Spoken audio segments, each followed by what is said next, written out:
All right, so it's only 15 days until Election Day. We're getting close, but in politics, that's actually a lifetime.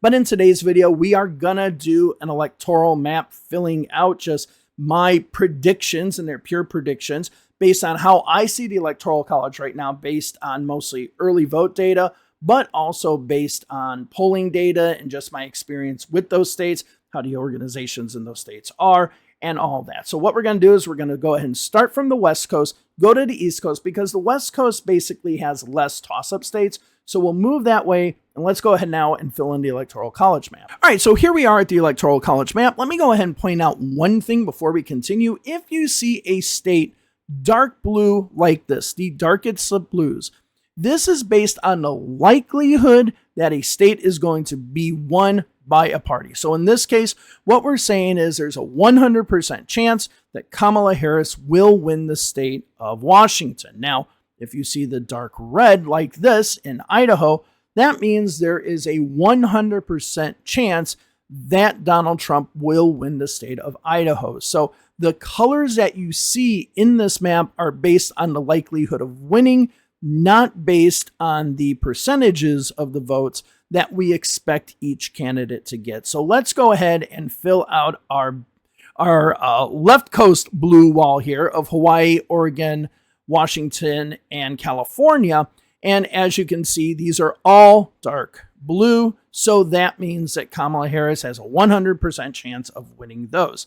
If we go ahead and go to the Rocky Mountain region, we can put in Wyoming, Montana, and Utah, as well as Idaho. And you can see that these are all going to be for Kamala Harris. Now, one thing I do want to point out is with Utah, as I mentioned before, I want to see how well they do as far as Kamala Harris getting over 40% of the votes. That could be a surprise in the state of Utah. Now, if we look at some of the other mountain region states, such as Colorado and New Mexico, these are very strongly blue, and the Republicans will not win them. Now, if we go ahead and look at Alaska, we can see that in Alaska, there was some polling a few weeks ago that looked good for the Democrats.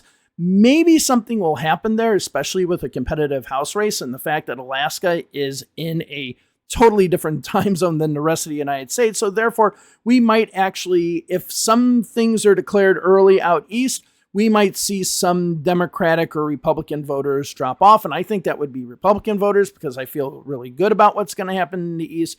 So that could possibly happen, but you never know. Now, when it comes to Nevada, the early vote numbers are looking good for Democrats. Those numbers could actually change, but they look good right now. Democrats have the lead as far as Washoe County and Clark County when it comes to voter registration.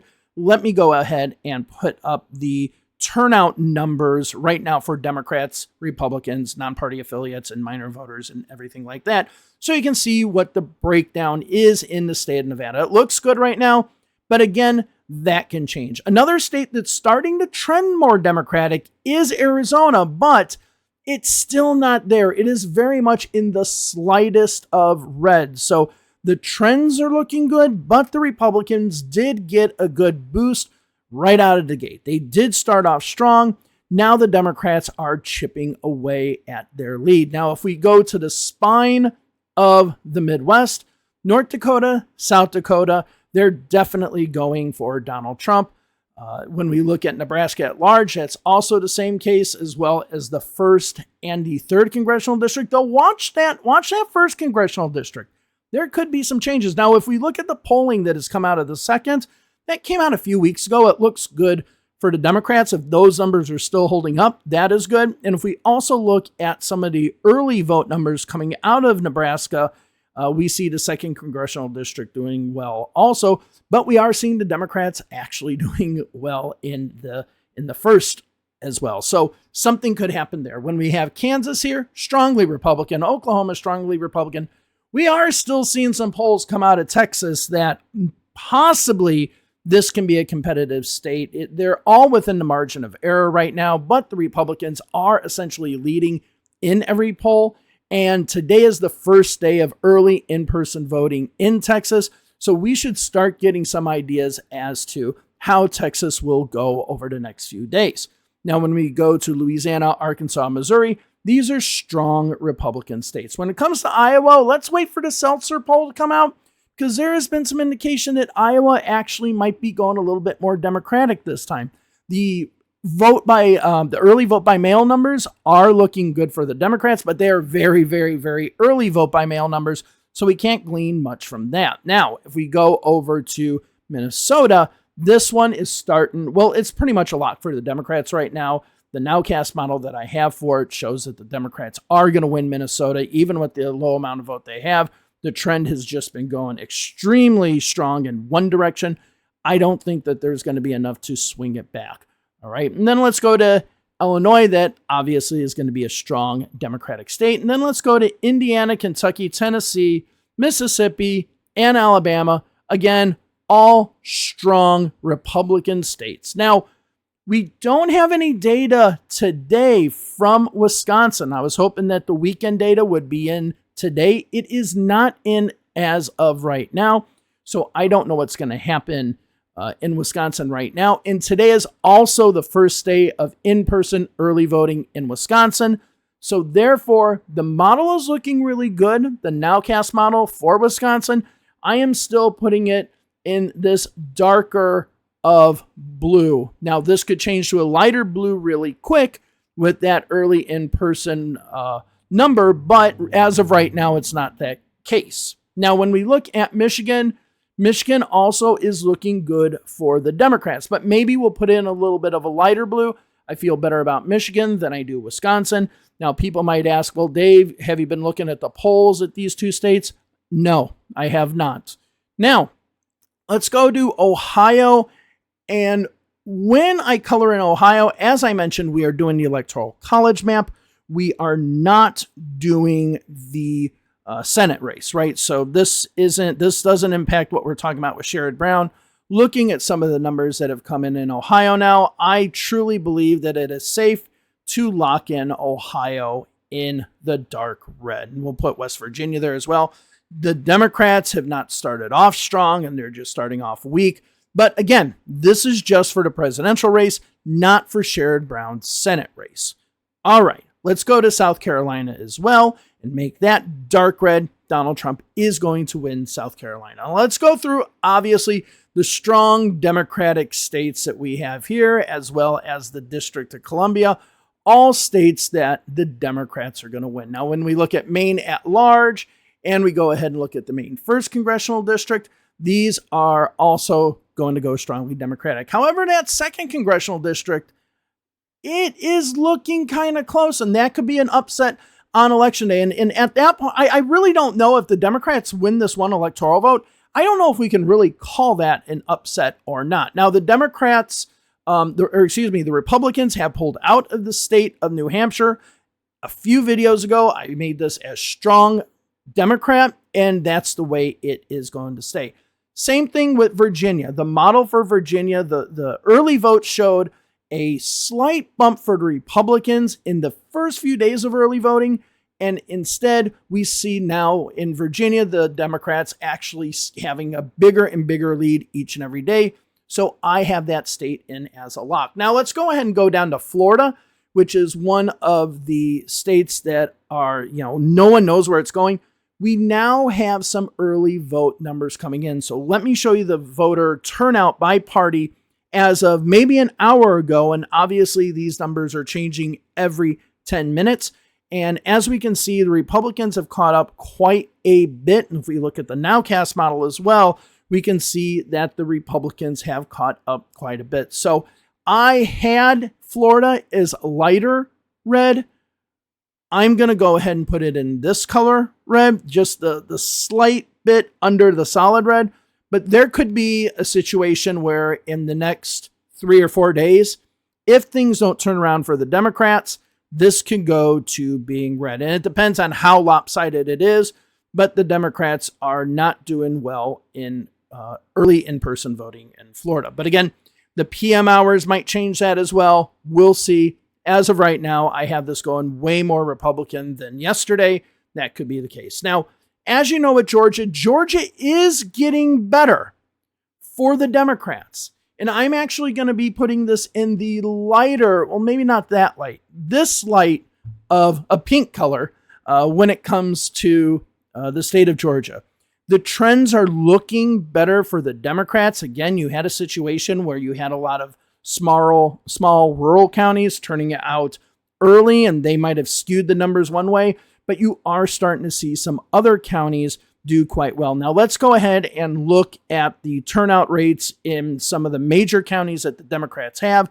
You can see that in these counties, the Democrats are starting to catch up to the statewide turnout total. But there are still some counties like Gwinnett and Clayton that aren't doing as well, but they are doing significantly better than they did yesterday morning. And if we go ahead and look at kind of the second tier counties for the Democrats, you can still see in Augusta, Savannah, Athens, Georgia, and so on, we see that the Democrats are still struggling quite a bit here. So this is a big worry for the Democrats. So we look at the Republican turnout rates. We see that the Republicans, for the most part, are higher than the state turnout rate.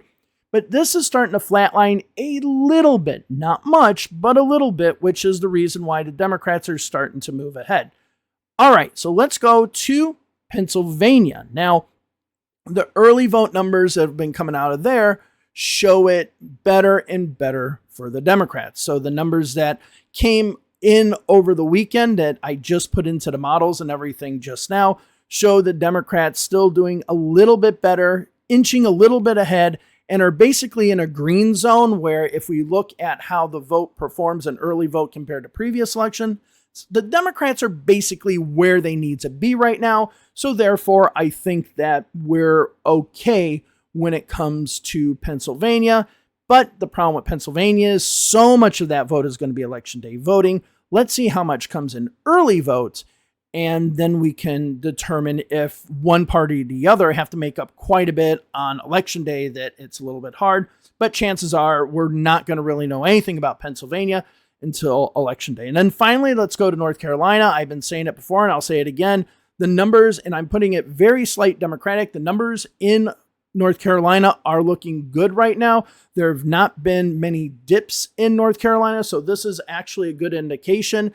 The Democrats yesterday also did a little bit better, so we are seeing the Democrats in North Carolina when it comes to early voting having the little bit of edge. Now, a lot of people online and in the Twitter sphere has talked about how the numbers in North Carolina look bad because the Democratic numbers are down compared to what they were in 2020 as far as vote by mail. First of all, that was 2020. Okay, that was 2020. So let's not forget that point. So that is important. Second of all, these people who talk about Democratic numbers and Republican numbers being not what they were in the past totally forget that of the turnout we have right now of the composition, 31.5% of that are independent voters, and their turnout rate is pretty good right now compared to where we see independent voters in other states. So the fact that people are just not even paying attention to these voters, these nonpartisan affiliated voters and minor party voters in North Carolina when looking at this pure Democratic and Republican number is it's just mind-blowing to me, considering a lot of these come from counties that are going to vote strongly Democratic. So to me, when people talk about North Carolina and say it doesn't look as good as you think, they're not even factoring in nonpartisan affiliated voters and where they come from, which again is a very myopic view when it comes to the election. All right, so there we go. And I'm sorry to the people who have been watching my videos for a while and see that the map has just not moved whatsoever. I don't see anything that makes it move right now. Maybe in the next few days, we can make Florida solid red, but I probably still want to see what happens in the last day of early voting. But there is a point where the trend gets so bad for the Democrats in the state of Florida that they can't come back. It's not that bad yet. And my nowcast model that I have for Florida is actually very Republican heavy. It factors in the DeSantis margin. So we're seeing a very heavy Republican model. Those numbers can change, absolutely. But right now, just calm down. There's 15 days left, and things look okay for the Democrats. We just need more data. We just need more numbers. We just need to see how the trends are going. But over the last, let's say, 2 days, the trend has gone into Democrats' way. Slightly, but has gone. But you only need slightly over a few days until the Democrats are now having a strong grasp on some of these states. So thank you all very much for watching me. Have a wonderful day wherever it is you are, and I will talk to you in the next video. Bye-bye.